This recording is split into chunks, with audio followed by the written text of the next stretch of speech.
하나님, 오늘 이 밤에 예수께서 열어주신 그 새롭게 산 길로 우리가 나아갑니다. 자유의 길, 승리의 길, 이미 확정된, 나의 삶의 승리가 확정된 그 길을 믿음으로 바라보며 나아갑니다. 오늘 말씀 선포될 때에 우리 심령 가운데 주의 말씀이 신기하게 해주시고 능력이 되게 해주시고, 오늘 이 밤에 우리의 기도의 제목이 되게 하여 주옵소서. 기도가 막혔던 자들은 기도가 뚫리게 해주시고, 우리 마음 가운데 있는 모든 부르짖음 주 앞에 올려드리며 승리를 선포하는 오늘 이 저녁이 되게 하여 주옵소서. 성령님 오시옵소서. 성령님 환영합니다. 오셔서 말씀 가운데 주시는 그 주님의 기이한 것들을 보게 해주시고, 우리 삶 가운데 주시는 주의 음성을 듣는 오늘 이 밤이 되게 하여 주옵소서. 승리하신 우리 주 예수 그리스도의 이름으로 기도합니다. 아멘. 다시 한번 주님께 영광의 박수 올려드리도록 하겠습니다.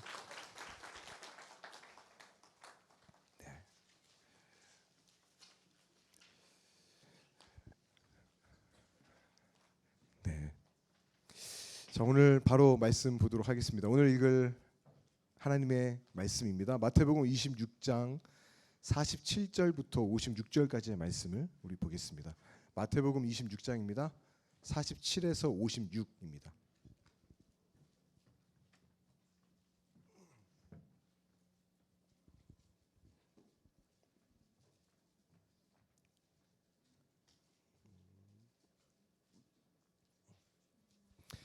네, 마태복음 26장 47절부터 56절까지의 말씀. 제가 먼저 읽고 우리 함께 교독하도록 할게요. 말씀하실 때 12 중에 하나인 유다가 왔는데 대제사장들과 백성의 장로들에게 파송된 큰 무리가 칼과 몽치를 가지고 그와 함께 하였더라.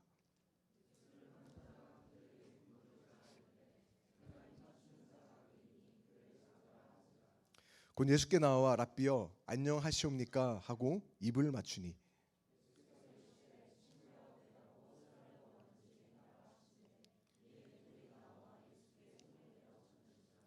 예수와 함께 있던 자 중에 하나가 손을 펴 칼을 빼어 대제사장의 종을 쳐 그 길을 떨어뜨리니,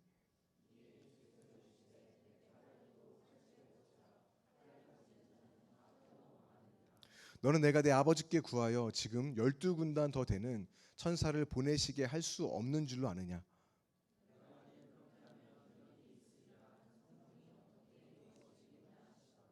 그때 예수께서 무리에게 말씀하시되 너희가 강도를 잡는 것 같이 칼과 몽치를 가지고 나를 잡으러 나왔느냐. 내가 날마다 성전에 앉아 가르쳤으되 너희가 나를 잡지 아니하였도다. 그러나 이렇게 된 것은 다 선지자들의 글을 이루려 함이니라 하시더라. 이에 제자들이 다 예수를 버리고 도망하니라. 아멘. 네, 오늘 물놀이 재밌었죠? 예, 물놀이가 재밌는 만큼 우리의 피곤도 엄청날 것 같은데, 둘째 날에 그 가장 중요한 게 뭐냐면 졸음을 이기는 겁니다. 예, 왜냐하면 물놀이도 하고 어저께 잠도 부족하고 해서 나도 모르게 스르르 눈이 감길 수 있는데, 졸리신 분은 자리에 일어나서 이제 말씀을 들으면 좋을 것 같습니다. 그 소개 좀 할게요. 저희가 이제 수련회 하면서 많은 분들의 도움을 받았어요. 후원도 많이 해주시고 했는데, 특별히 또 음향 장비를 이제 후원해 주셔가지고 우리가 이렇게 편하게 음향을 세팅해서 할 수 있었습니다. 그래서 음향 장비를 이렇게 마음 언제나 청년부를 이렇게 항상 마음 가운데 응원해 주시고 후원해 주시는 분이에요. 우리 김소원 간사님, 이진아 지사님 와주셨습니다. 박수로 해주시다.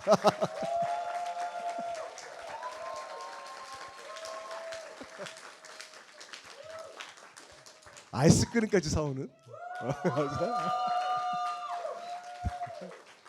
네, 좋습니다. 좀 졸음을 쫓기 위해서 우리 동성끼리만 옆에 해가지고 좀 어깨 좀 주물러 줄까요? 네, 한 명 잡아서 예, 어깨를 조져 주세요.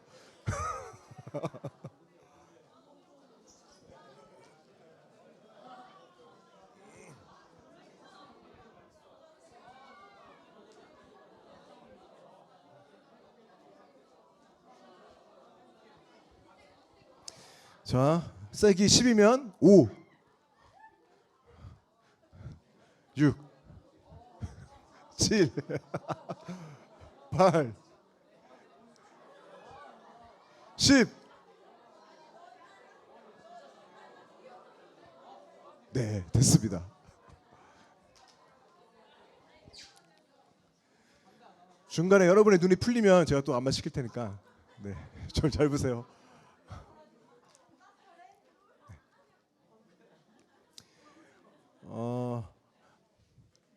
나중에 기도에 들어가면 또 소개 못할까봐 오늘 정말로 눈에 보이지는 않지만 항상 우리를 물질적으로 후원해주시고 응원하시는 분, 우리 우창재 부장집사님께서 오늘도 찾아오셨습니다.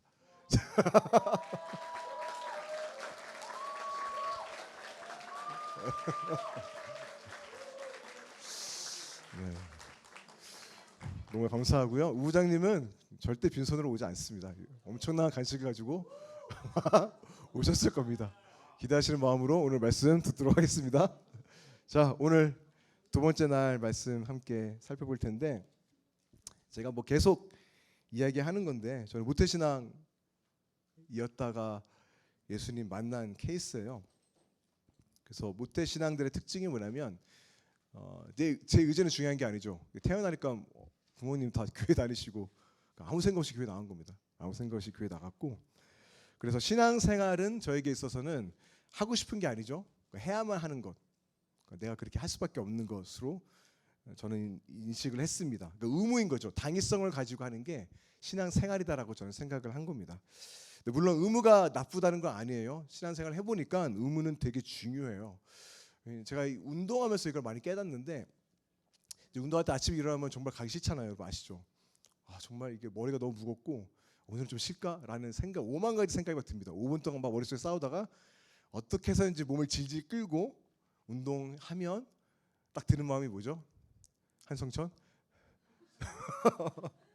드는 마음이 뭐죠? 잘 안 보여. 어디 있는 거야? 얘? 맛있다. 예. 뒤에 있군요. 오늘 잘 먹었다. 오길 너무 잘했다라는 마음이 항상 드는 것 같아요. 근데 예배도 마찬가지예요. 진짜 가기 싫은 날 있잖아요. 예배. 오늘 진짜 안 갈 거야라고 하다가 아무런 기대 없이 갔어. 근데 그때 여러분 진짜 은혜 받는 경우가 굉장히 많아요. 그래서 의무가 나쁜 건 아닙니다. 그래서 대부분 신앙 훈련은요 의무로 시작해야 돼요. 큐티도 처음에는 저 같은 케이스가 좀 특이한 거지 의무로 시작해야 됩니다. 하다가 보면 이 말씀을 읽는 느낌을 이제 그 맛을 아는 겁니다. 그래서 그 자리를 지키면 의무가 기쁨이 된다는 것이죠. 근데 저는 기질적으로 굉장히 이게 반골 기질이 있어요. 이게 제 성향이 뭐냐면 누르면 튀어나오는 성향입니다. 그러니까 하지 말라면 더 해야 돼. 하지 말라면 더 해야 되고 하려 가면 안 하고. 그러니까 못된 심보인데, 그래서 제가 스스로 성경을 읽다가 그런 게 아니라 저는 그냥 그렇게 해 와야 돼. 태어나자마자 그렇게 해야 되잖아요. 그게 너무 싫은 거예요. 그리고 말씀을 제가 찾아서 본 것도 아니라 그냥 교회 가니까 선생님이나 목사님들이 말씀을 들려주니까 그게 그냥 잔소리 같은 겁니다. 내가 원해서 듣는 것도 아닌데 그게 또 잔소리 같이 들린 겁니다. 그래서 교회에서 하지 말라는 거 굉장히 많잖아요. 뭐 하지 마 이게 하면 안 돼. 저 때는 더 율법적으로 굉장히 심했기 때문에 너무 억압적으로 다가왔고, 그렇게 누르다가 제가 이제 펑 튀어나간 거죠. 그래서 당시 제 마음을 한마디로 표현하자면 교회 가는 게 너무 싫었는데 실은 그것을 또 해야만 하는 게 너무 싫은 거예요. 다 싫은 거야. 너무 힘들고. 그래서 대부분의 모태 신앙들이 이런 슬픈 운명을 타고 났습니다. 그래서 굉장히 힘들게 신앙생활 하다가 나중에 예수님 만나는 때가 맞는데, 저는 그 시점이 뭐 고등부 청년 이때이지 않을까 저는 생각을 해요. 그래서 이 때가 굉장히 중요하다. 그리고 대부분 어렸을 적에 교회를 경험한 청년들이 대부분 많더라고요. 완전히 초신자보다는 예전에 교회 다녔는데 한참 잊혀졌다가 와가지고 이제 신앙생활 하다가 쭉 하다가 이제 예수님 만나는 경우도 많습니다. 그래서 청년의 때에 제가 계속 나 예수님 믿고 구원받는 것 같은데 왜 목사님 자꾸 영접 기도하라는 거지? 라는 질문이 있을까봐. 이건 중요합니다. 내가 그냥 수동적으로 끌려와서 하는 그 예수님이랑 내가 결정해서 내가 예수님 믿겠습니다라는 영접은요 틀린 거예요. 굉장히 중요해요. 그래서 제가 어저께 말씀드렸잖아요. 긴가민가하면 오늘도 여러분 영접하세요 예수님을. 아니 제가 그냥 습관적으로 그냥 아무 생각 없이 교회 다녔는데 내가 한 번도 예수님을 내 삶의 주인으로 영접한 적이 없습니다 라는 분들이 있다면 결단하시고, 누가 해줄 수도 없어요. 여러분의 입술로 고백하시고 여러분의 신앙으로 가져가시길 바랍니다. 그래서 제가 정말 예수님 믿기 싫고 교회 가기 너무 싫었는데 이 마음이 변화되는 시기가 있었어요. 그 어떤 계기가 있었는데 마음과 열망이 일어났습니다. 20살 초반인데 저는 성경이 너무 익숙하다 보니까 성경을 어렸을 때 굉장히 많이 안 봤던 것 같아요. 그러다가 이제 아버님, 저희 부모님이 굉장히 또 신앙이 열성적인 분이시라 집에 신앙 서적들이 많았습니다. 아무 생각 없이 하나 집어서 읽는데 하나님 나라에 대한 가치가 있는 그런 내용이었어요. 여러분 보통 세상에서 중요한 가치를 매기는 목록을 작성한다면 어떻게 돼 있죠?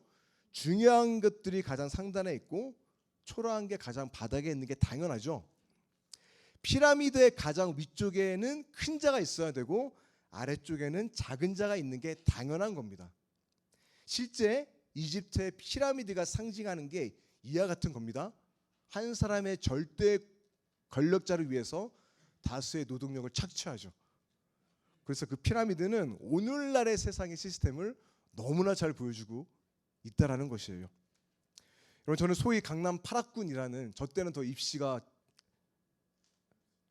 하여튼 어쩔 수 없어요. 저 오늘도 옛날 얘기 많이 할 거예요. 중고등학교 시절을 보냈는데 그러니까 수능에서 인생이 결정되는 거예요. 그러니까 너무 절대적이었어요. 그러니까 대학 못 가면 내 인생 끝난다, 그런 분위기였습니다. 그래서 성적 때문에 물불을 가리지 않는 부조리와 그 추악감을 너무나 많이 봤습니다. 그런데 예수님께서 선포하신 하나님 나라의 가치가 그때 당시 너무 충격적인 거예요. 여러분, 누가복음 6장 8복 알죠? 예수님께서 어떻게 말씀하시는지 아십니까? 너희 가난한 자는 복이 있나니 하나님의 나라가 너희 것이다. 지금 줄인 자는 복이 있나니 너희가 배부름을 얻을 것이다. 지금 우는 자는 복이 있나니 너희가 웃을 것이며 사람이 너희를 미워하며 멀리하고 욕하고 너희 이름을 악하다 하여 버릴 때에는 너에게 복이 있다. 반면에 피라미드 위쪽에 있는 자들에게 이렇게 말씀하십니다. 화 있을진저 너희 부유한 자요 너희는 너희 위로를 이미 받았도다. 화 있을진저 너희 지금 배부른 자요 너희는 주리리로다. 화 있을진저 너희 지금 웃는 자요 너희가 애통하며 울리로다. 모든 사람이 너희를 칭찬하면 화가 있도다. 세상이 주는 등급은 최상의 클래스, 그렇죠?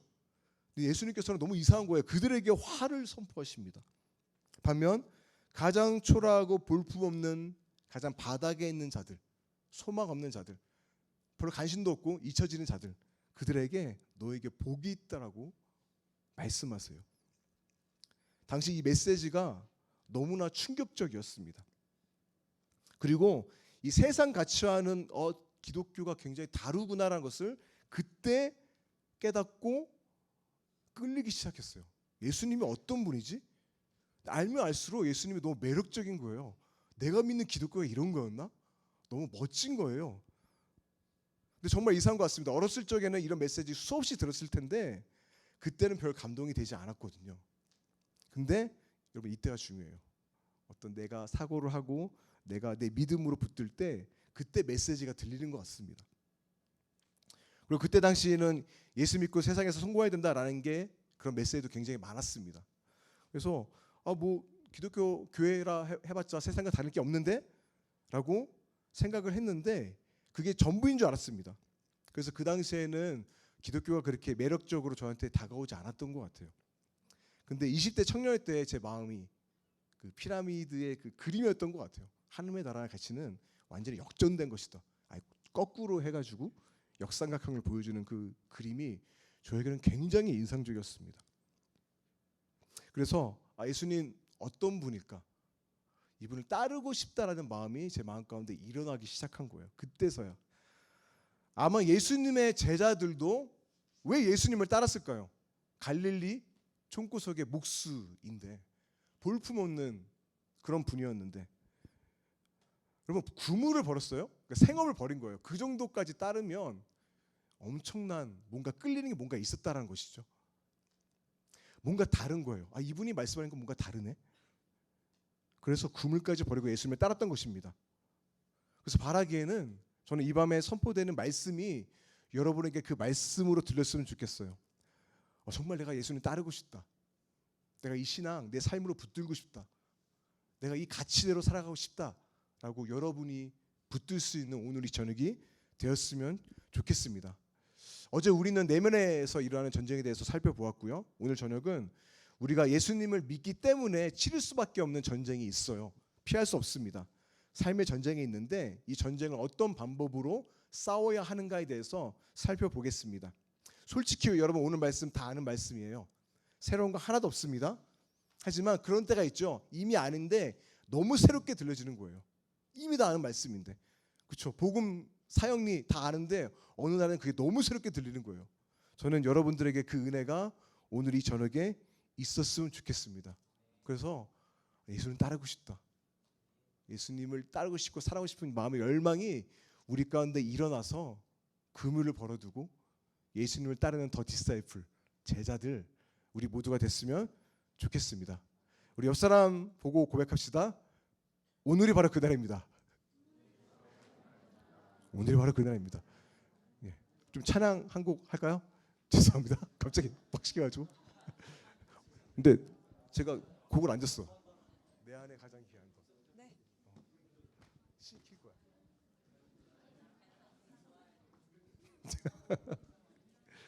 자, 그 두 사람 더한테 다시 한번 고백하겠습니다. 오늘이 바로 그날입니다. 시작.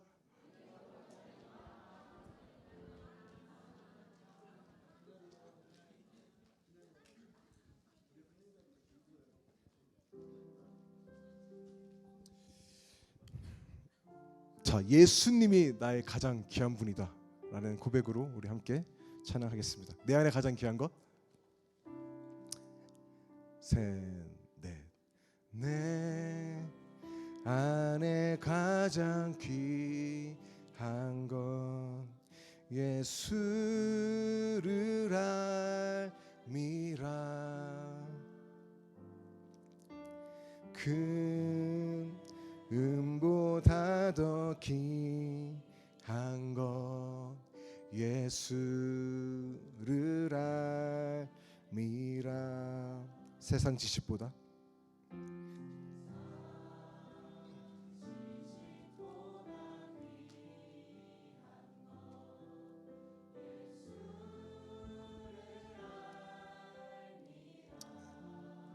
내 안에 가장 귀한 것.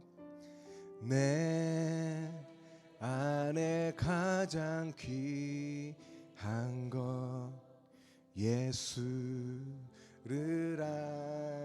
알미라. 예수의 이름. 예수의 이름 존귀한 그 이름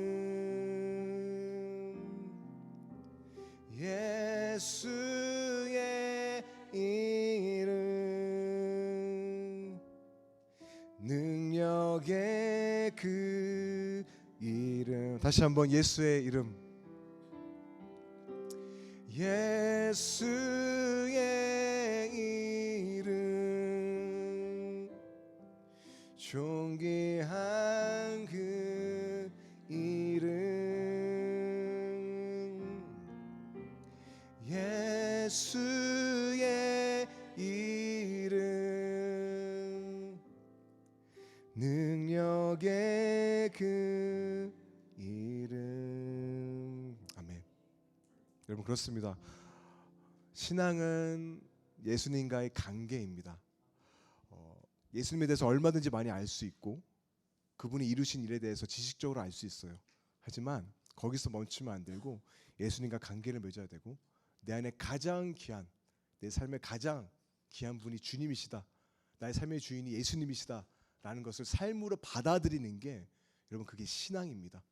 그래서 여러분 오늘 결단 그게 계속 얘기하니까 이게 뭐야라고 생각할 수 있는데 너무나 중요한 것 같아요.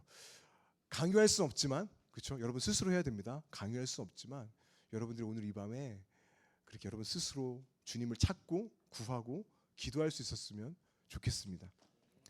자, 오늘 본문 보게 되면 좀 우울해요.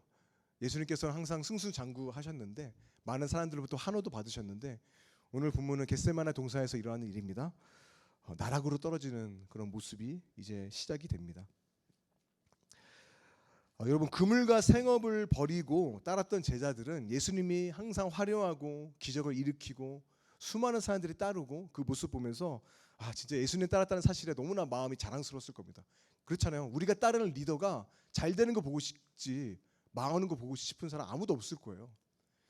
그런데 오늘 예수님의 모습은 너무나 초라하고 무력하고 그런 모습을 보입니다. 열악한 모습을 보입니다. 그래서 아마 지금까지의 예수님이 맞나라는 그런 생각이 들 정도로 굉장히 연약해 보이는 예수님의 모습을 볼 수 있는 겁니다. 그래서 아마 제자들도 이 모습을 보면서 굉장히 혼란스러웠을 거예요. 자, 오늘 본문 47절을 보게 되니까 예수님을 배반한 제자가 누구죠? 네, 너무나 유명한 그 유다입니다.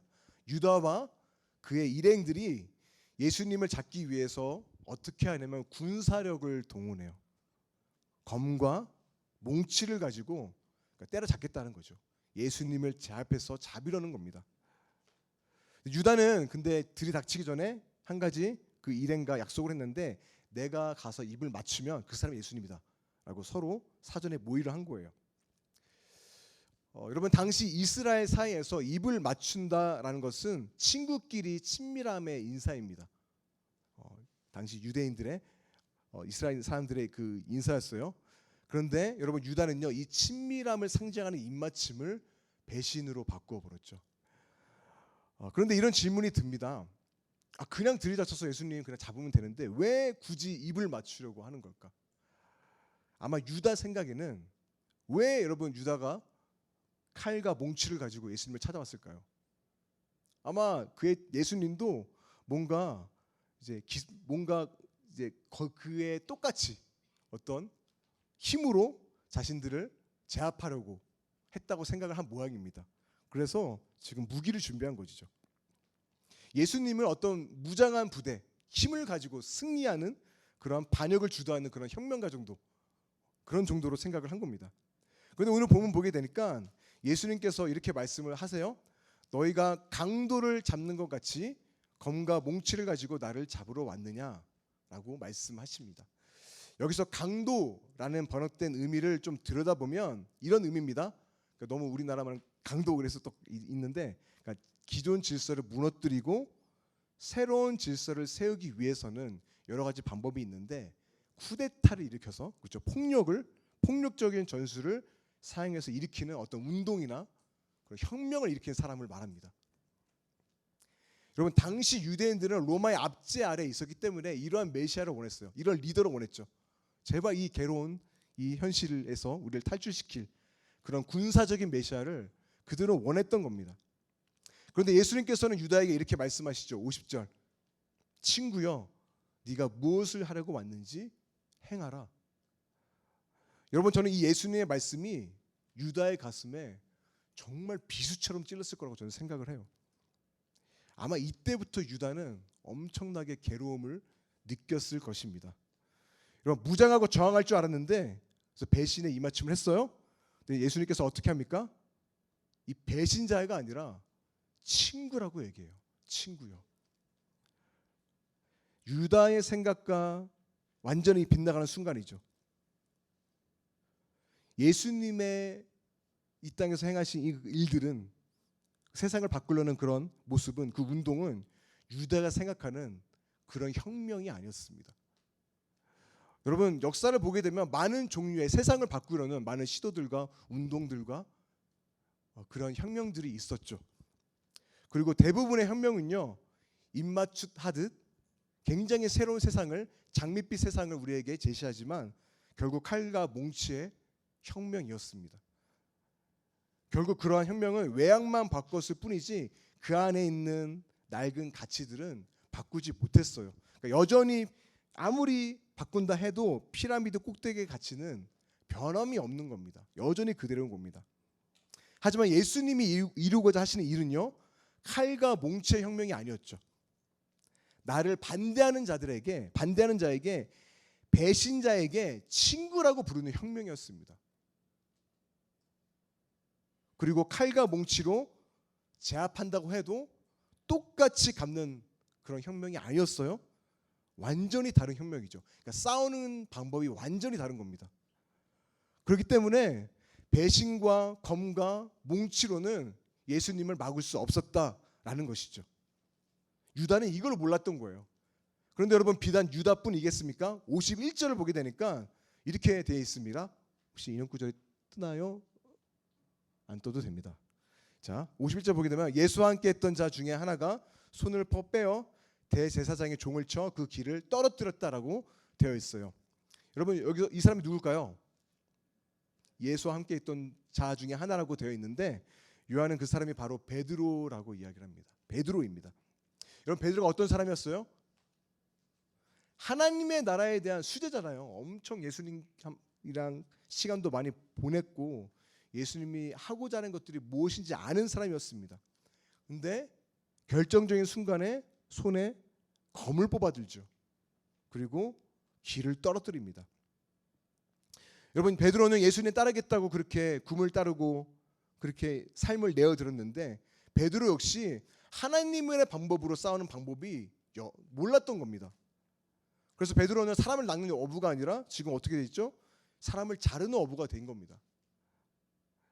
여러분, 베드로의 이 모습 보면서 어떤 생각이 드십니까? 우리도 이와 같지 않나 저는 생각을 해봅니다. 하나님을 따른다고 하면서 내가 주님 믿는다고 하면서 결정적인 순간에 여러분 어떻게 반응합니까? 세상의 방법입니까? 하나님의 방법입니까? 검찰에 손이 가지 않나요? 여러분, 저는 예수님을 믿고 따르고 사역을 하는 자리에 있지만 나를 반대하는 자들을 보면서 친구라고 말하기 너무 힘들어요. 그리고 악하게 다가오면 그대로 갚아주고 싶어요. 여러분들은 어떻습니까? 예수님의 제자라고 하지만 결정적인 순간에 여러분 검찰에 손이 가지 않나요?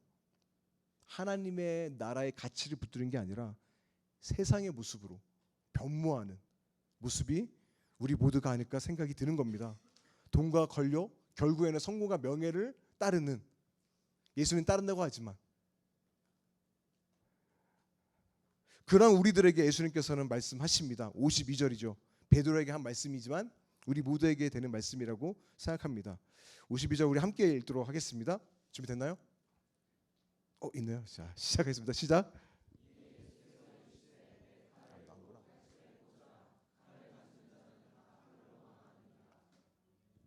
자, 베드로, 그건 내 방법이 아니야. 그게 아니야 라고 말합니다. 그리고 53절 보게 되면 그럴 거라면 나 이미 12군단 부를 수 있어. 하지마. 이건 아니야. 그 이유가 뭐냐면 54절, 이 방법으로는, 폭력으로는, 힘으로는 성경을 이룰 수 없어. 즉 하나님의 뜻을 이룰 수 없어 라고 예수님께서 말씀하신 거죠. 베드로, 잘 들어. 내가 이 땅에서 이루려는 나라는 완전히 다른 나라야. 세상이 같이 하는 그런 나라가 아니야. 악을 악으로 갚지 않고 선으로 악을 이기는 나라야. 세상은 검을 가지고 세상을 바꾸려고 하지만 나는 나의 힘을 내려놓을 거야. 약해질 거야. 목숨을 내어줌으로 이 세상을 변화시킬 거야 라는 말씀입니다. 하지만 여러분, 제자들의 반응은 너무나 절망적이에요. 베드로를 비롯해서 여러분 수년간 예수님과 동고동락했던 제자들은 결정적인 순간에 예수님을 버리고 다 도망가죠. 제자들이라고 부르기 민망할 정도로 단 한 사람도 예수님 따라 없었습니다. 모두가 도망갔습니다.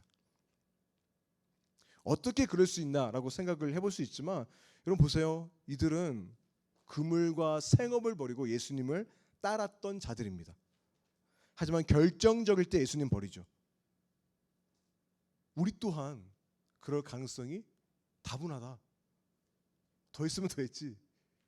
그러지 않을까라는 생각이 드는 겁니다. 여러분 기억하세요? 예수님이 원하시는 모습은 기적을 일으키거나 12군단 돼서 짠 한번 나타나가지고 멋있게 확 무찔러가지고 어떤 승리자의 모습으로 세상을 바꾸는 것이 아니라 무력하게 잡혀가서 고난받는 것이 하나님의 방법이고 뜻이었다는 것이고 십자가의 길로 가는 것이 성경을 이루는 것이었습니다. 하나님의 나라는 그렇게 이 땅 가운데 세워지고 있었던 거예요. 예전에 신대원에서 제가 공부를 할 때 정훈택 교수님이라는 분이 있었습니다. 지금은 소천하셔서 안 계시는데 공간 복음을 가르치셨어요. 근데 췌장암으로 이제 돌아가셨는데 굉장히 그 마지막까지 이제 암을 지닌 채 수업을 하셨던 모습이 저는 기억이 나는데, 소천하시고 장례 예배를 드리는데 그 교수님하고 굉장히 친한 그 교수님이 올라오셔서 이런 고백을 했습니다. 나와 정운택 교수는 예수님의 제자로서 모든 것을 바치고, 정말로 이 두 분 학생들한테 존경받는 교수님이었거든요. 학교를 위해 헌신하고 희생했다고 생각했습니다. 우리는 개혁에 앞장섰고 올바른 길로 가고 있다고 생각했습니다. 하지만 예수님의 제자들처럼 우리는 어느새 서로 누가 높은지 경쟁하고 있는 우리들의 모습을 보았습니다. 이 고백을 듣고서 당시 저뿐만 아니라 많은 학생들이 엄청난 찔림을, 아픔을 느꼈습니다. 당시 여러분 신대원들 얼마나 신대원 학생들 굉장히 열정적이거든요. 그래서 당시 분위기가 어땠냐면 완전히 교회가 지금도 이제 칭찬받는 건 아니지만 세상으로부터 지탄받는 그런 분위기였습니다. 그래서 나는 앞으로 목사가 되면 저러진 않을 거야. 정말 어떻게 저럴 수 있어? 라는 그런 마음으로 했지만 결정적일 때 여러분 세상에 검을 쥐지 않겠다고 누가 장담을 할 수 있겠습니까? 이분들도 이런 고백을 하는데, 그러한 면에서 우리 모두는요 배신한 유다이고 베드로이고 도망간 제자들이다라는 것이죠. 인정하기 싫겠지만 이것이 바로 우리의 모습이 아닐까 저는 생각을 해보는 것이죠. 하지만 예수님께서는요 하나님의 뜻을 위해 꿋꿋이 나아가십니다. 홀로 남으셨지만 하나님의 길을 걸어가셨죠. 우리가 받아야 될 모든 수치와 능욕을 홀로 받으시고 십자가의 길로 향하십니다. 원하신다면 얼마든지 벗어날 수 있었습니다. 12군단 되는 천사들을 마음만 먹고 손가락하면, 그죠? 핑크스에 날리듯이 까닥하면 그냥 끝나는 겁니다. 그 상황은. 하지만 예수님은 그렇게 하지 않으셨어요. 왜냐하면 하나님의 방법이 아니기 때문에, 이렇게 싸우는 게 하나님의 뜻이 아니기 때문에 그렇게 하지 않으셨던 겁니다. 그래서 여러분 기억하세요. 이 땅에 하나님의 나라가 세우기 위한 하나님의 방법은 놀랍게도 예수님을 십자가를 왕의 보좌로 삼는 거였습니다. 사형기구의 십자가에 올라가는 게 그게 바로 왕의 보좌였던 거예요. 죽은 메시아가 왕의 보좌였던 겁니다. 그래서 여러분 예수님께서는요 결국 검으로 승리의 보좌로 앉으시지 않으시고 다시 면류관을 쓰시고 십자가에서 죽으심으로 승리의 보좌에 앉으셨죠. 그게 우리가 믿는 예수 그리스도입니다. 더 디사이플 공동체 여러분, 이게 우리가 따르는 왕이에요. 이게 예수님이에요. 그분은 세상과 이렇게 싸우셨습니다. 세상의 검이 아니라 희생과 섬김과 원수까지도 용납하는 사랑이 세상에서 가장 강력하다라고 우리에게 생생하게 보여주신 겁니다. 여러분 그렇습니다. 실제로 초대교인들은 로마인들이 얼마나 괴롭혔겠어요. 칼과 몽치뿐만 아니라 온갖 고문과, 그렇죠? 사자의 밥이 되기도 하고. 근데 이들은 칼과 몽치로 대항하지 않았습니다. 오직 사랑과 섬김으로 그들을 대했고, 그 결과 여러분 무너지지 않을 것 같은 그 로마 제국이, 그렇죠? 전 세계적으로, 로마를 넘어서 전 세계적으로 복음은 퍼져 나갑니다. 하나님의 나라의 이게 능력이에요. 그렇다면 예수님을 따르는 우리도 세상에서 싸울 때 우리가 어떻게 싸워야 하겠습니까? 아무리 세상이 배신의 입맞춤을 우리에게 하더라도, 검과 몽치를 가지고 우리에게 다가오다 하더라도 당한 만큼 대갚아 주겠소가 아니죠. 우리는 그런 사람들이 아니죠. 그건 세상의 방법입니다. 여러분 그런 보복하는 거는 아무런 것도 이루지 못해요. 어떤 변화도 이루지 못합니다. 또 다른 갈등과 서로를 향한 미움과 분열을 낳을 뿐입니다. 결국 칼로 망하게 되는 것이죠. 하지만 기억하세요. 예수님의 희생과 섬김과 사랑은 그 모든 것을 변화시켰어요. 우리가 바라는 진정한 변화가 여기에 있는 겁니다. 이것은 역사를 통해서도 너무나 잘 알 수 있는데, 여러분 뭐 혁명 중에서 가장 유명한 혁명이 프랑스 혁명 아닙니까? 제가 유식한 건 아니고 알아보니까 1789년도에 이제 그런 일이 있었다고 합니다. 당시 프랑스 시민 사회는요, 그 제도적인 부패, 부조리 얼마나 그렇습니까? 성직자들의 타락, 분노가 극에 달해서 들고 일어난 겁니다. 처음에 자유, 평등, 박애라는 가치를 가지고 외쳤지만 이들의 다뤄지지 않는 분노는요, 결국 칼의 혁명으로 얼룩지게 되죠. 그래서 당시 왕이었던 루이 16세를 단두대에서 목을 잘라버립니다. 왕뿐만 아닙니다. 수많은 사람들이 이 혁명에 의해서 많이 죽었어요. 단두대에서 처형을 당했습니다. 하지만 결과적으로 여러분 이 혁명의 결과는 어떻게 됐죠? 실패했을 뿐만 아니라 이로 인해서 나폴레옹이라는 더 강력한 군주가 출현하게 되죠. 그리고 당시에 타락했던 카톨릭이 더 강화되는 결과를 가져오게 돼요. 칼로 세상을 바꾸려는 자, 칼로 망하게 됩니다. 하지만 이 보복의 사이클을 바꾸신, 사랑의 사이클로 바꾸신 분이 바로 예수 그리스도이시죠. 여러분 슈바이처 박사가 이것에 대해서 이렇게 비유를 들었는데, 보복의, 세상은 항상 그래요. 당한 만큼 갚아주겠다. 네가 이렇게 낮췄어? 똑같이 갚아줄게. 더 이상, 그 이상으로 갚아주죠. 그 보복의 사이클로 미친 듯이 내달리는 그 세상을 멈추게 하기 위해서 예수님께서 자신의 몸을 그 바퀴에 던지셨고, 바퀴는 그분을 으스러뜨렸다. 하지만 그로 인해 보복의 바퀴가 화해와 사랑이라는 반대 방향으로 굴러가기 시작했다. 여러분 정복자 나폴레옹도 말합니다. 여러분 나폴레옹 영화 나온다고 하는데 아세요? 하여튼 죄송합니다. 자, 나폴레옹도 조커 연기한 사람 누구죠? 예, 그분이 나폴레옹 한다고 합니다. 나폴레옹이 이런 말 했습니다. 알렉산더 대왕, 찰스 대제, 샤르마느 대제, 그리고 나는 무력으로, 다시 말해 칼과 몽치로 제국을 세웠다. 그러나 예수 그리스도는 그의 왕국을 사랑으로 세웠다. 더 디사이플 공동체 여러분, 우리가 조심해야 할 게 뭐냐면, 하나님의 약속이 있으니까 우리는 승리했어, 그러면서 세상에 정복자 흉내를 내면서 깃발 들고 승리만을 외쳐서는 안 된다라는 거예요. 물론 하나님께서는 이 세상을 다스리십니다. 그분의 주권으로 약속을 이룰 것이고 승리할 거예요. 하지만 우리가 너무나 쉽게 간과하고 있는 게 뭐냐면, 하나님의 나라는요, 승리자의 모습으로 이 땅 가운데 임하지 않는다라는 겁니다. 그런데 우리는 마치 그러한 것이 하나님의 다스림이시고 우리가 움켜줘야 하는 승리인 것 마냥 베드로와 같이 혈기를 부르며 검을 들 때가 많이 있는 것 같아요. 그래서 여러분, 우리는 검에 손이 갈 때마다 칼을 칼집에 꽂으라는 이 예수님의 말씀에 귀를 기울여야 합니다. 그리고 이 땅에서 이루신 그 구원의 방법, 성경이 이루어지는 방법, 하나님의 뜻이 이루어지는 그 방법을 우리는 지켜봐야 돼요. 어떻게 이분이 그렇게 이 세상을 바꿨는지. 여러분, 십자가에서 승리하신 예수님은 오늘도 우리에게 말합니다. 너의 칼을 이제 칼집에 넣고 십자가를 지고 나를 따라. 그건 아니야. 내 제자는 그렇게 나를 따르지 않아. 십자가를 지고 따라야 돼. 왜냐하면 여러분, 그분의 나라는요, 이 땅에서 그렇게 완성이 되어져 가기 때문인 것이죠. 여러분, 성경에는 그렇게 살아가는 인물들이 나오는데 바벨론 포로 시기 있죠. 그때 대표적인 두 인물이 예레미야와 다니엘입니다.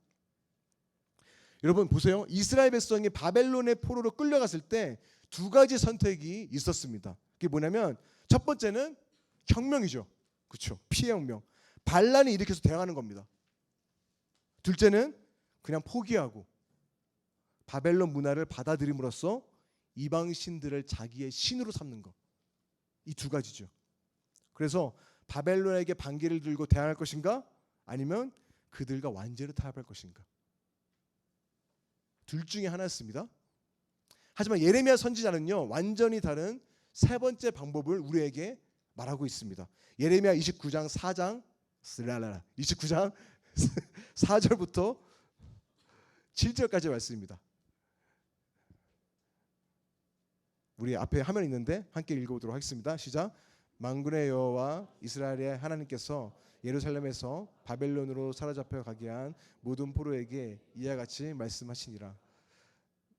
너희는 집을 짓고 거기에 살며 텃밭을 만들고 그 열매를 맞으라. 아내를 맞이하여 자녀를 낳으며 너희 아들이 아내를 맞이하여 너희 딸이 남편을 맞아 그들로 자녀를 낳게 하여 너희가 거기에서 번성하고 줄어들지 아니하게 하라. 너희는 내가 사로잡혀 가게 한 그 성읍의 평안을 구하고 그를 위하여 여호와께 기도하라. 이는 그 성읍이 평안함으로 너희도 평안할 것이니라. 자, 여러분, 예레미야는 말하죠. 바벨론에 정착해라. 그래서 집도 짓고 농사도 짓고 아내를 맞이해서 자녀도 낳고 가족을 가져. 더 놀라운 게 뭐냐면 여러분, 적국인데 바벨론의 번영을 위해서 기도하라는 거예요. 지금 포로로 잡혀왔어요. 고통받고 있어요. 말로 할 수 없는 칼과 몽치로 해서 고통받고 있습니다. 근데 그 민족을 위해서 기도하래요. 여러분, 바벨론이 어떤 도시입니까? 성경 처음부터 창세기 11장부터 요한계시록에 이르기까지 바벨론은 이기심과 교만과 폭력과 그야말로 칼과 몽치로 이룬 세상의 전형의 도시의 모습이죠. 그런데 하나님께서는 이 제약의 도시에서 그의 백성에게 거주민이 되라 라는 사명을 주십니다. 더 나아가 너희는 그 도시의 평안을 구해야 돼. 그들을 위해서 기도해 라고 말씀하십니다. 그 도시를 공격하지도 미워하지도 또 밖으로 도망치도 말라고 말씀하세요. 그 자리에서 살아가. 하나님의 방법으로 살아가 라고 우리에게 말씀하는 겁니다. 그리고 두 번째 인물은 또 다니엘이죠. 다니엘을 보시죠. 다니엘은 왕족이었습니다. 고등교육을 받았던 엘리트죠. 그래서 다니엘과 그의 친구들은 바벨론 왕궁에서 일을 하게 됩니다. 이들에게 똑같아요. 두 가지 선택이 놓여져 있었습니다. 온전히 바벨론을 위해서 일하는 거죠. 적국을 위해서 일하면서 승진도 누리고 좋은 음식과 문화를 누리고 그렇게 살아가는 겁니다. 타협이죠. 아니면 두 번째, 왕의 신뢰를 얻어서 어떻게 하는 거죠? 내부 암살을 계획하는 겁니다. 반란을 일으키는 거죠. 저항이죠. 하지만 다니엘은 어떻게 살아가죠? 예레미야의 세 번째 방법을 선택하죠. 바벨론 왕을 섬겨요. 이름도 의상도 바벨론식으로 다 바꿨어요. 하나님을 믿는 사람인데 바벨론의 번영을 구한 겁니다. 언뜻 보면 배도한 걸로 보이죠. 배신한 것처럼 보이죠. 하지만 다니엘은요, 바벨론의 우상에게 절하는 이 명령 앞에 결정적으로 순종하지 않습니다. 여기서 여러분, 우리는 하나님을 향한 구별된 삶을 볼 수 있죠. 그리고 어떻게 하나님의 방법으로 싸우는지를 우리는 볼 수 있습니다. 여러분, 다니엘과 세 친구들은 바벨론의 그 권력과 교만과 부조리함에 대해서 저항한 거예요. 하지만 이들은 검을 들고 저항한 게 아니죠. 자신들의 삶을 희생하는 방식으로 저항한 것입니다. 바벨론의 번영을 구했으나 하나님께 충성을 한 것이다라는 것이죠. 예레미야 선지자가 선포한 그대로 그들은 살아갔던 것입니다. 여러분, 예수님도 마찬가지였어요. 여러분, 예수님이 이 땅에 계셨을 때 상황이 어떻죠? 로마라는 강대국의 압제 아래에 있었습니다. 아마 어떤 이스라엘 사람들은 예수님께서 빨리 좀 혁명을 일으켜서 이놈의 세상 좀 바꾸고 싶다. 아마 예수님의 그 군사적인 그런 행동을 아마 원했을 겁니다. 또 어떤 이들은요, 완전히 단념했겠죠. 로마의 우상들, 문화들 다 받아들이고 이방신을 섬겼겠죠. 하지만 예수님은요, 이렇게 말씀하시죠. 가이사의 것은 가이사에게, 하나님의 것은 하나님에게 바치라. 그러면서 이 땅에 하나님의 나라를 세우시기 위해 하나님의 방법으로 대항하셨습니다. 원수들을 축복하고 그들을 사랑하셨죠. 그리고 여러분, 12군단의 천사가 아니라 십자가에서 죽으심으로 이 땅 가운데 하나님 나라의 DNA를 심으신 겁니다. 지금 그 복음이 여러분 거기서 시작돼서 지금 여기까지 왔잖아요. 너무나 재밌는 게 뭐냐면 검을 들었던 그 베드로가 나중에 보게 되면 훗날 베드로 전서에서 이렇게 말합니다. 너희들은 모든 제도와 권위에 순복해. 사람들을 존중하고 사랑해라고 합니다. 검자루를 들고 길을 자른 베드로가 이 말한다는 게 굉장히 변화된 모습을 볼 수 있죠. 하지만 베드로는 또 한편으로 이렇게 말합니다. 이 땅은 우리의 진정한 고향이 아니야. 너무 거기에 동화되지 마.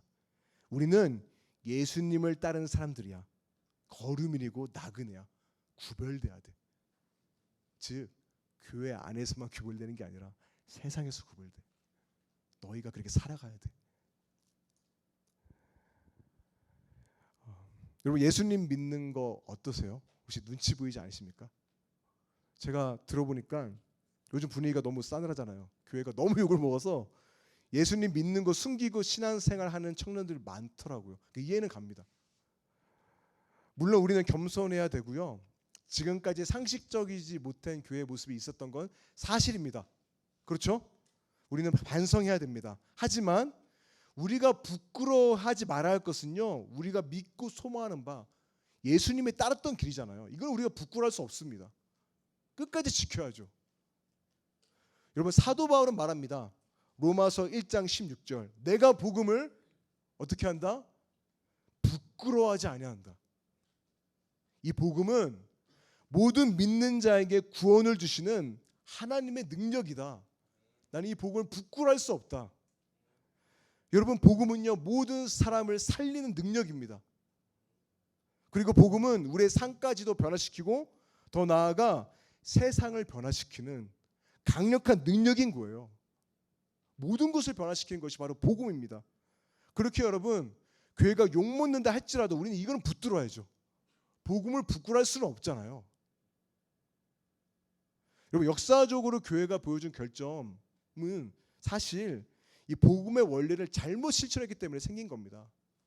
여러분 우리가 믿고 받아들이고 이 복음을 끝까지 자랑스럽게 여기시고 부끄러운 게 아니라 자랑스럽게 여기시고 고수해야 되는 겁니다. 여러분 이 복음을 자랑하시기 바랍니다. 얼마나 멋져요.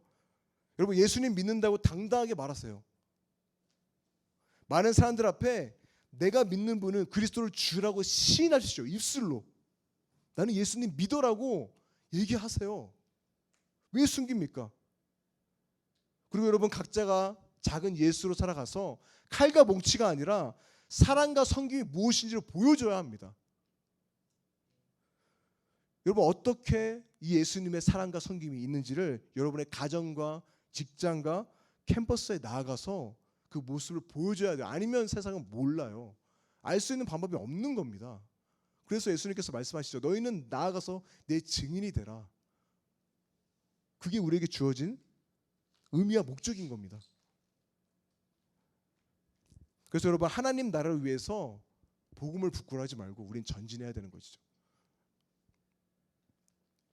여러분 역사상 보게 되면 칼집을 넣고 하나님의 방법으로 싸운 너무나 위대한 사례들이 많이 있어요. 대표적인 것으로 여러분 너무나 유명한 마틴 루터 킹 목사님을 예를 들 수 있을 것 같습니다. 인종차별에 맞서서 또 흑인들의 권리를 찾기 위해서 운동을 일으킨 마틴 루터 킹 목사님이고 예전에 미국 교회 탐방 저희 교회에서 갔었는데 마틴 루터 킹 그 갤러리였던 것 같아요. 그래서 너무나 인상적으로 봤던 기억이 납니다. 킹 목사님은 이렇게 말했습니다. 폭력은 더 폭력을 낳을 뿐이다. 라면서 경찰의 공봉 앞에서도 비폭력으로 맞서 평화적인 방법으로 인종차별을 금지하는데 결정적인 역할을 해내죠. 우리가 너무나 잘 아는 위대한 킹 목사님의 연설 뭐죠? I have a dream. 거기에 이런 내용이 있습니다. 어둠으로 어둠을 몰아낼 수 없습니다. 오직 빛으로만 할 수 있습니다. 증오로 증오를 몰아낼 수 없습니다. 오직 사랑만이 그것을 할 수 있습니다. 겟세마네 동산에서 예수님의 모습이죠. 칼과 몽치로 대항하지 않으시고 희생함으로. 우리나라도 이런 예가 있습니다. 대표적인 운동 뭐 있죠? 3.1 운동이 있죠. 독립선언 민족대표 33인 중에 천도가 지도자가 15명, 불교 2명, 그리고 거의 절반인 16명이 기독교 지도자였습니다. 여러분, 독립선언서에는 이러한 내용들이 있어요. 굉장히 놀라운데, 지금 우리가 할 일은 우리 자신을 바로 세우는 것이지 남을 파괴하는 것이 아니다. 결코 오랜 원한과 한순간의 감정으로 셈이 나서 남을 쫓아내는 것이 아니다. 독립투사들이 얘기한 거예요. 우리는 단지 일본 정치인들의 공명심으로 희생시킨 불합리한 현실을 바로잡아 자연스럽고 올바른 세상으로 되돌리려는 것이다. 오늘 우리의 독립선언은 정의, 인도, 생존, 존영을 위한 민족의 요구이니 오직 자유로운 정신을 드날릴 것이요 결코 배타적 감정으로 함부로 행동하지 말라. 여러분, 우리의 신앙의 선배들은 일제 지배하에서 타협도 하지 않았지만 반대로 부조리한 그 현실을 바로잡기 위해서 대항할 때에 비폭력, 무저항으로 맞서면서 평화 운동을 했다라는 것입니다. 검으로 맞서지 않았습니다. 여러분, 그렇습니다. 오늘 우리가 살펴본 겟세마네의 동산은 바로 그 현장이에요. 세상 나라와 하나님의 나라가 부딪히는 현장을 생생하게 우리에게 보여주고 있죠. 오늘 우리도 마찬가지입니다. 우리는 바벨론의 세상 문화 가운데 살아가죠. 그러면서 하나님의 나라를 향한 충성과 세상의 나라와의 부딪힘 가운데 살아갑니다. 그 가운데 끼어서. 이러한 우리들을 향해 예수님께서는 오늘 말씀하시는 거예요. 칼을 꽂고, 너희들은 내 제자지, 칼을 꽂고 십자가를 따라. 하지만 여러분, 이 예수님의 방법은 간단해 보이기도 해요. 어떻게 보면 불가능해 보이고 맨날 당하는 것처럼 느낄 때가 많습니다. 이렇게 살아가다 보면 악을 선으로 갚는 거 말은 멋있지만 실제로 해봤잖아요. 손해는 누가? 고스란히 우리만 받습니다. 이익되는 거 아무것도 없어요. 나만 당하는 것 같고 맨날 지는 것 같고 너무 억울하고. 그래서 나눔하면 믿음으로 사는데 목사님 저는 왜 이렇게 힘든 거예요? 왜 손해만 봐야 되는 거예요? 그리고 또 이런 생각이 있죠. 내가 하나님 나라 같이 가지고 믿음으로 살아간다고 하지만 전혀 변화가 보이지 않는 겁니다. 아무리 믿음으로 살아도 세상이 너무 커. 강력한 견고한 요새와 같아. 열매 하나도 안 보여. 그래서 보잘것없는 나 하나가 믿음으로 산다고 해도 달라질 게 뭐가 있어? 라는 생각이 드는 것이죠. 아무리 기도를 신고 헌신을 해도 아무런 변화가 없는 오늘 우리가 처한 현실 보면서 아마 낙심이 될 겁니다. 그래서 그렇게 살아가는데 지쳐서 그냥 이제 좀 그냥 살자 라면서 적당히 살아가는 분도 아마 있지 않을까 저는 생각을 해봅니다. 근데 오늘 다시금 우리의 구주이신 예수님의 말씀을 여러분 예수님의 제자로서 우리 마음 가운데 심었으면 좋겠습니다. 검을 칼집에 넣어. 그건 내 방법이 아니야. 십자가의 길로 가.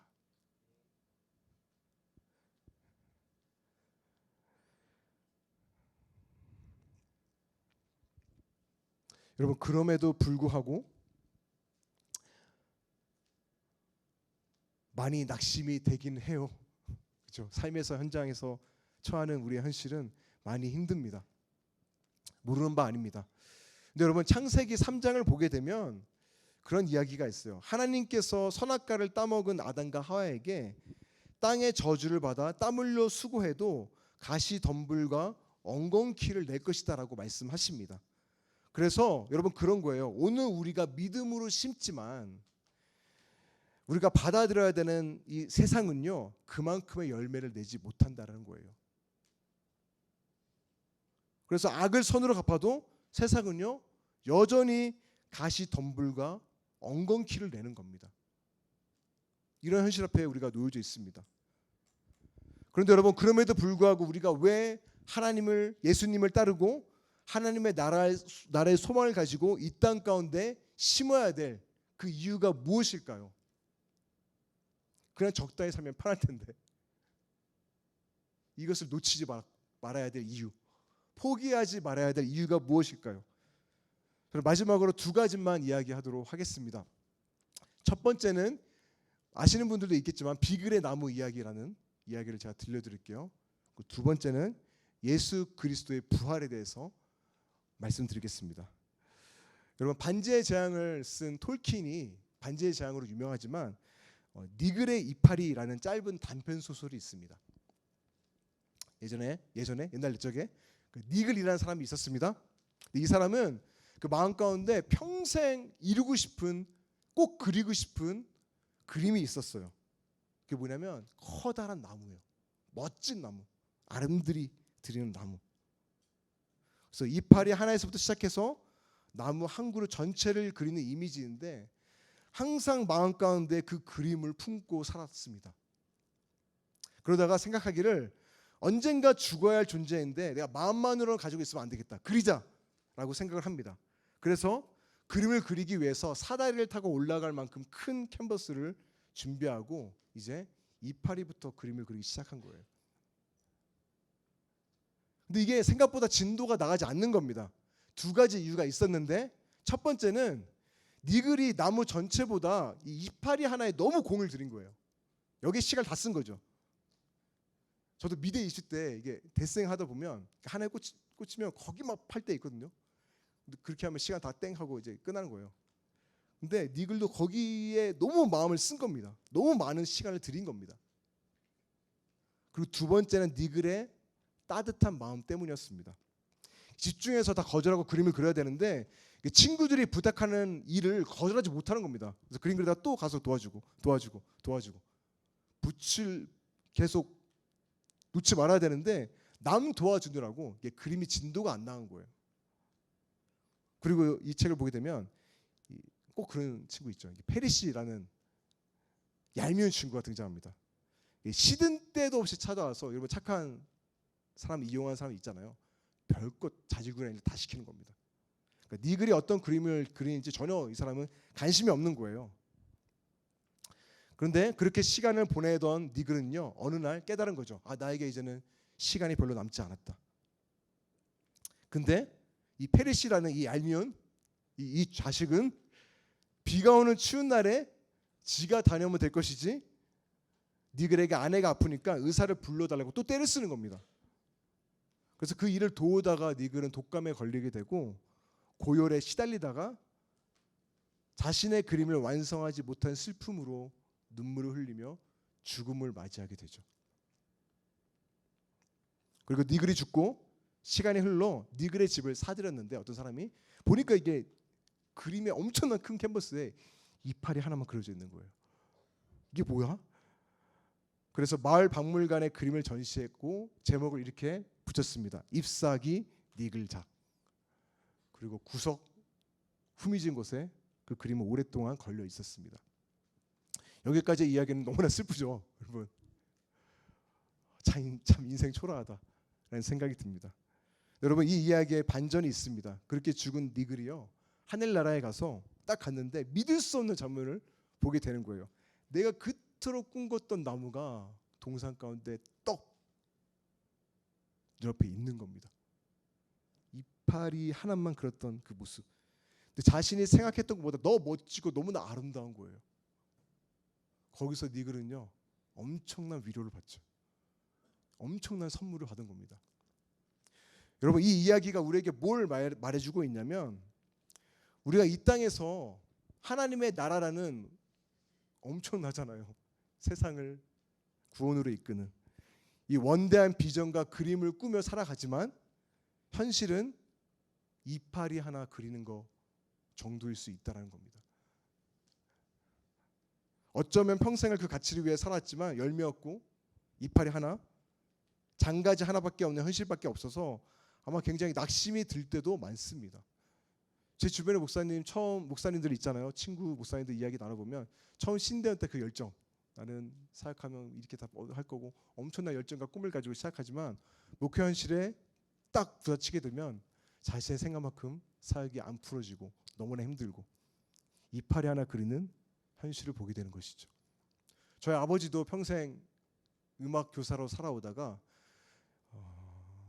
늦은 나이에 목사 안수를 받으시고 파주 시골에 개척교회를 하셨는데 아버지 도대체 왜 저러실까? 노년에 그냥 편하게 사시면 되는데. 그래서 그렇게 애쓰시는데 교회는 그래봤자 10명도 안 되는, 이파리 하나 정도 그린 것밖에 없는 그런 모습을 보게 됩니다. 근데 제가 믿는 바로는 아마 이분들은 천국에서 형할 수 없는 그 아름다운 진짜 나무를 보게 될 것이라는 것이죠. 여러분들 기억하세요. 여러분들이 꿈꾸고 있는 각자의 그림이 있을 겁니다. 달랑 이파리 하나뿐, 이것 때문에 아마 현실의 마음이 무너질 때가 많을 거예요. 당장 나 이것밖에 안 되나? 이렇게 애를 썼는데. 근데 여러분 기억하세요. 완성된 그림이 있다라는 겁니다. 그래서 지금 하고 있는 일은 그 그림을 부분적으로나마 다른 이들에게 보여주는 작업이다라고 생각을 하세요. 그렇기 때문에 여러분 믿음으로 사는 거, 이파리 한 장이라도 너무나 가치 있고 의미 있는 일이라는 겁니다. 하나님 나라의 큰 나무의 잎을 그리는 하나님의 나라를 실현해 나가는 일을 여러분들은 하는 거예요. 그리고 각자 추구하고 있는 그 그림은요, 기억하세요. 반드시 완성됩니다. 자, 고린도전서 15장 58절은 말씀하는데 우리 함께 읽도록 하겠습니다. 고린도전서 15장 58절 말씀입니다. 안 뜨면 성경 찾아볼게요. 설교 마무리하도록 하겠습니다. 반주자는 분 나와주시기 바랍니다. 고린도전서 15장 58절, 오늘 우리에게 주시는 하나님의 말씀으로 우리가 좀 받아들였으면 좋겠습니다.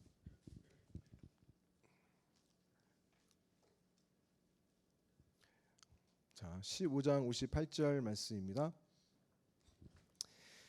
자, 바울이 우리에게 말하는 격려의 말씀인데 우리 한 목소리로 읽도록 하겠습니다. 시작. 그러므로 내 사랑하는 형제들아, 견실하며 흔들리지 말고 항상 주의 일에 더욱 힘쓰는 자들이 되라. 이는 너의 수고가 주 안에서 헛되지 않은 줄 알미라. 아멘. 사랑하는 형제들아, 견실하며 흔들리지 마. 이파리 하나 그린다고 해서 흔들리지 마. 항상 주에 더 힘쓰는 자들이 돼. 왜냐하면 너의 수고가 주 안에서 결코 헛된 일이 아니야. 너무나 의미 있는 일이야 라고 사도 바울은 우리에게 격려하고 있는 겁니다. 여러분, 이 믿음의 길을 가야 되지 않겠습니까? 예수님이 걸어가셨던 그 길, 우리는 포기하지 말아야죠. 우리가 가야 될 길입니다. 우리의 구주가 따랐던 그 길이 우리가 가야 될 길입니다. 여러분, 바울이 왜 이렇게까지 확신할 수 있었을까요? 두 번째, 예수님의 부활입니다. 예수 그리스도의 부활. 왜냐하면 예수 그리스도의 부활로 하나님 나라의 전체 구원의 그림이 완성됐기 때문이에요. 죽음에서 부활하셨습니다. 승리하셨죠. 여러분, 예수님께서도 이 땅에 사신 일이 뭡니까? 그냥 이파리 하나 그린 것 정도밖에 안 되는 것 같아요. 12명 제자, 그것도 한 명 그냥 배신했어. 그게 다예요. 결국 마지막에 다 도망가고 십자가에서 초라하게 죽으셨습니다.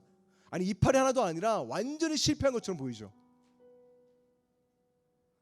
하지만 하나님께서는 예수님의 부활을 통해서 위대한 하나님의 나라라는 그림을 우리에게 보여주셨죠. 여러분, 이 완성된 그림이 있기 때문에 우리가 오늘 믿음으로 살 수 있는 겁니다. 흔들리지 않고 견실하며 붙들 수 있는 거죠. 그렇게 여러분 기억하세요. 당장은 지는 것 같이 보여도, 패배하는 것처럼 보여도, 손해 받는 것처럼 보여도 결국에는 완성된 그림이 있다. 우리는 승리할 거다 라는 겁니다. 왜냐하면 여러분, 예수님께서 무덤에서 부활하셨기 때문입니다. 승리를 이루셨죠. 그리고 여러분, 예수님은 부활하시고 나서 제자들에게 보여주시는데 뭘 보여주시죠? 손과 발의 상처를 보여주십니다. 왜 굳이? 부활했으면 부활체로 완전히 새로운 몸인데 왜 굳이 그 손과 발의 상처를 그들에게 보여주셨을까요? 여러분, 제자들은 이 상처가 너무나 수치스러웠어요. 패배의 상징이죠. 나의 리더가, 내가 따른 구주가 완전히 죽었어. 로마 제국에 의해서. 이거는 수치야. 이건 패배야. 라고 그들은 생각했습니다. 아마 십자가에 달렸을 때 내가 따르고 모든 삶을 다 버려두고 예수님 따랐는데 모든 꿈이 이제 사라진 거죠. 끝났구나. 근데 여러분, 놀라운 게 뭐냐면 이 상처는요, 예수 그리스도의 부활 때문에 너무나 영광스럽게 빛나는 겁니다. 나를 망하게 하고 수치스럽게 하고 힘들게 한 그 상처가 나를 구원한 상처였다라는 것이죠. 여러분, 성경은 역사의 마지막 날에 그 예수께서 다시 오신다라고 우리에게 약속하고 있습니다. 역사의 엔딩이에요. 여러분, 예수님께서 다시 오실 때는 초리 때처럼, 처음 오실 때처럼 연약한 악의 모습으로 오시지 않습니다. 성경은 말하죠. 말할 수 없는 영광스러운 압도적인 모습, 승리자의 모습으로 우리에게 온다라고 말씀하십니다. 죄악으로 망가진 세상 내가 새롭게 하실 거다. 고통과 죽음 내가 끝낼 거다. 너의 눈물 닦아줄 거다. 슬픔은 사라질 거다. 여러분, 상상할 수 없는 영광스러운 구원을 우리는 마지막 날에 보게 될 것이다라는 것이죠. 그래서 여러분, 그날에 우리는 승리의 함성과 찬성을 부르게 될 것입니다. 그 함성이 기대되지 않습니까? 온 민족이 모여서 그분을 예배하는 거예요. 승리의 함성이죠. 그래서 여러분, 기억하시기 바랍니다. 여러분도 그 상처가 있죠. 예수님 따르면서 억울하고 수치스럽고 믿음 때문에 손해보는 그 상처들, 포기하지 마세요. 여러분, 그 수치, 내 패배는요, 그 고난들은요, 영광스럽게 빛날 상처입니다.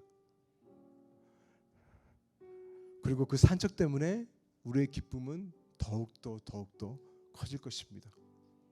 그 마지막 날에 그 상처가 빛나는 것들을 보고 함께 승리의 함성을 외치시는 저와 여러분들 되시기 바랍니다. 그렇게 오늘 내일 예수님을 끝까지 따르시는 여러분들 되시기를 축복합니다.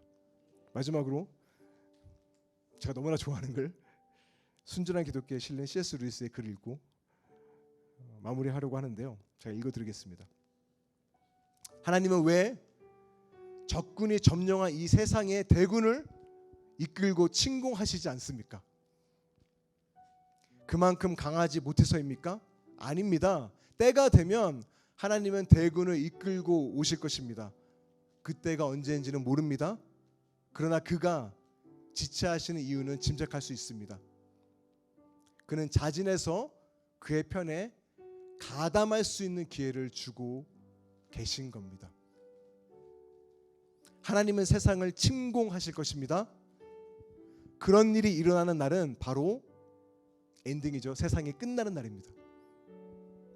극작가가 무대 위로 걸어 나오면 연극은 끝난 겁니다.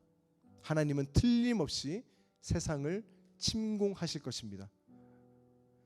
자연계 전체가 하룻밤 꿈처럼 사라지고 한 번도 생각지 못했던 무언가가 밀고 들어오는 것을 보게 될 그날, 하나님은 변장하지 않은 모습으로 나타나실 것입니다. 그 모습은 너무나도 압도적이어서 피조물들은 저마다 거역할 수 없는 사랑에 뒤덮이든지 거역할 수 없는 공포에 뒤덮일 것입니다. 예수님을 따르고 구원받은 우리들은 너무나 영광스러운 그 사랑 안에 뒤덮이게 되겠죠. 여러분, 그 승리의 그날을 바라보면서 여러분, 다니엘과 예레미야처럼 예수님처럼 이 땅에서 여러분 검을 칼집에 넣고 세상의 방법이 아니라 하나님의 방법으로 대항하는, 이게 진정한 싸움이죠. 사랑과 섬김으로 대항하는.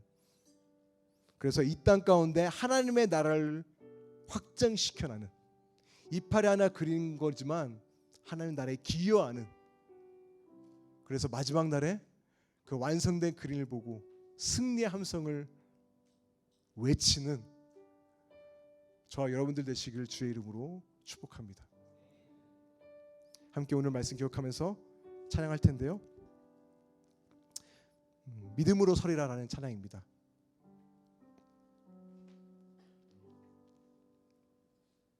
찬양팀 앞으로 나와주시고요.